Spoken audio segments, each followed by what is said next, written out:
My dear friends and most respected panelists, other dignitaries, it gives me immense pleasure to be with you in participating in this very important discussion pertaining to the development of Lakshadweep. We all know that the situation in Lakshadweep is burning like anything. Every day we are getting the story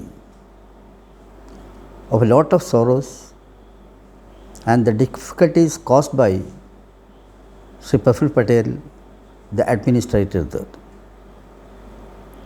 Your slogan of the day is Save Lakshadweep Lives. Of course, MSF is organizing this discussion through your leader Sri Arshad. I am aware of the activities done by you and I am really duty bound to respond to your request to participate in this very purposeful discussion. You all know that this new administrator is having a notorious background. Before this Praful Patel, there was near about 30-35 administrators like that. They were all maintaining cordiality with the people. They were instrumental in making wonderful progress there. All these kind of situations were prevailing before this Praful Patel. Now what is actually happening every day? Day by day, Praful Patel and his team is making provocative kind of situation there. He is adding fuel in the fire like situation. And he is very cruel up to an extent that he is making an obstacle in the way of getting permission for air ambulance. A lot of fishermen have been taken under custody and cases are going on. Those who oppose his wrongdoing, they are also now subjected to a lot of harassment. In that way, the freedom of opposition or freedom of expression of different opinion, that also is curbed. If you look into his activities, it is very clear that we are all bound to oppose his wrongdoings jointly. Now, since there are other speakers who is going to explain you the various aspects of his decision, I don't want to take much of your time. Now, let us see what exactly is happening there. You all may be aware that there are 5 legislation in pipeline. Number 1 is Lakshadweep Development Authority regulation. What exactly is that? We all know that. It is to grab the property of that land for the business purpose. I will tell you the aims of the legislation is what? Let us have a look to the powers of the authority. In the powers of authority, I quote from the draft resolution. What is that? To acquire, hold, manage and dispose of property movable or immovable as it may deem necessary. My learned friend Sri Giridharan is there, he is a prominent educator there, and you are all learned students. So, you may be able to understand what exactly is the consequences it is going to create. They can acquire any land, hold it, even dispose it. Dispose to whom? That is according to the brilliant pleasure. They need not prove anything. The only condition is that they must feel that it is necessary, it's deemed necessary, only that much. So that kind of business agenda is there in the draft resolution. Similarly, you know that they have already started that. They have ordered to close down the dairy farms. That is for what?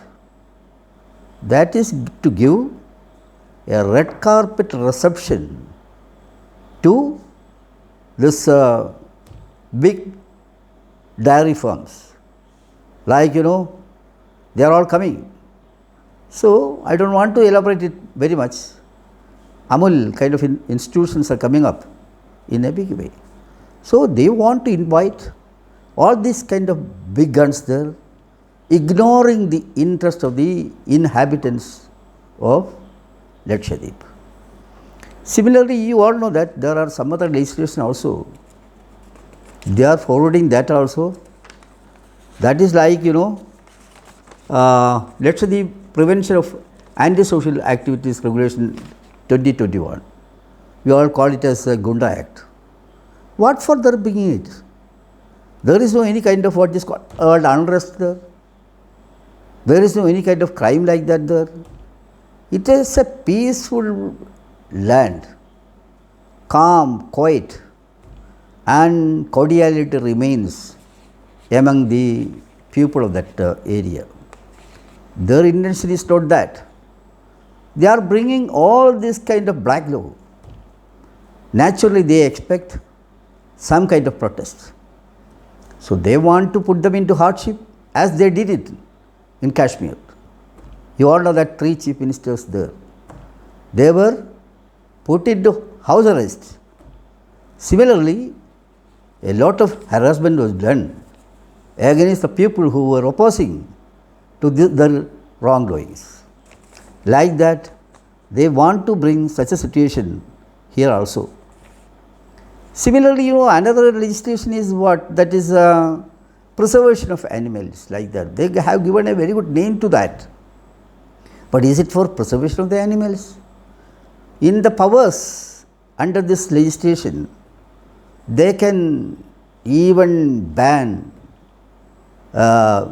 meat and other things, like, you know, that cow, buffalo and such elements. But for this, that area, you know, that piece of land, the inhabitants are 100% non-vegetarian people, Muslims mainly. Not only mainly, 100% you can say.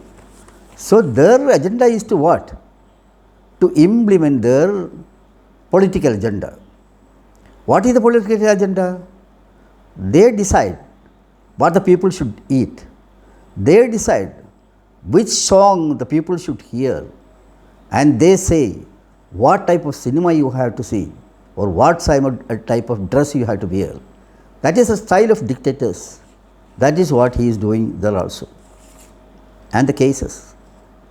Against whom? Poor people who are residing there since long back.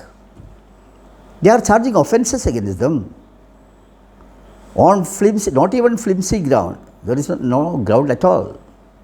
Saying that they are encroaching the lands when they are, you know, putting the net for getting it dried.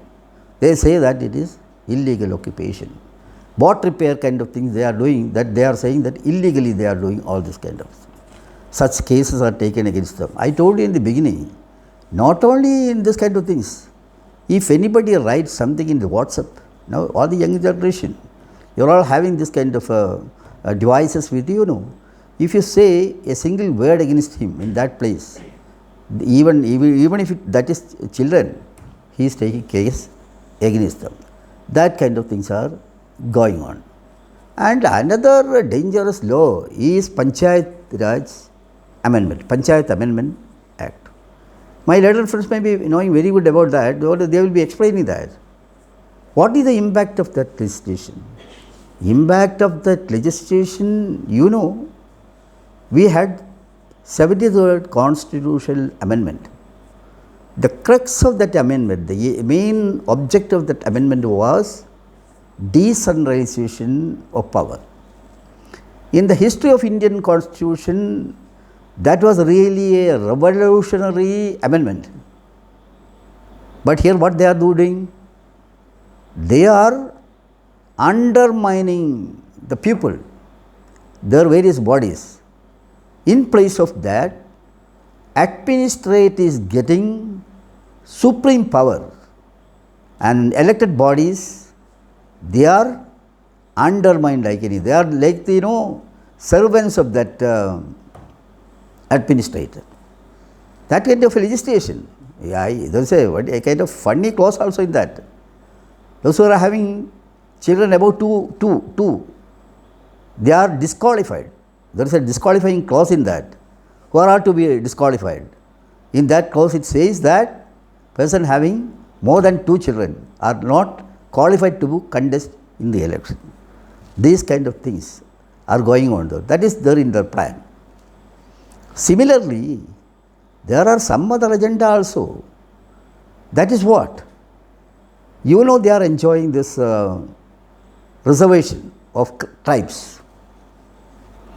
Because of that, many these Lakkadives people, they are getting education from Kerala through that reservation process, and they are getting employment. BJP's plan and desire was to do away with that, to curb that. They were trying their level best. But because of the political leadership at that time, especially under Syed Sahib and others like that, they were protesting against that. They were maintaining that. Otherwise, there was some kind of effort on the part of BJP to do away with that. They were preserving that. Now, this Narendra Modi and his team, they wanted to remove that and put them in the main kind of recruitment process, and there will be they don't want to continue this reservation policies. This kind of things are there. As I told you in the beginning, they are having another agenda also in the fishermen side. They are having that is their own main kind of livelihood. Tuna fish catching, that kind of things. There they want to bring the multinationals, big business houses. This kind of agenda is under the plan. So, keeping all these things, they are really spoiling the very existence of the people there. Today I saw certain interview of the fishermen. They were all really weeping on what is happening in their place. So, what I am saying is, we are all duty bound to help these people. We must join together with their struggle and ensure them the justice. With these few words, I don't want to say much on this. I am really happy that you have raised up to the occasion, and in this discussion you have invited most important persons who can contribute very well in this. With these few words, I conclude and I declare that this debate is officially inaugurated. Thank you very much.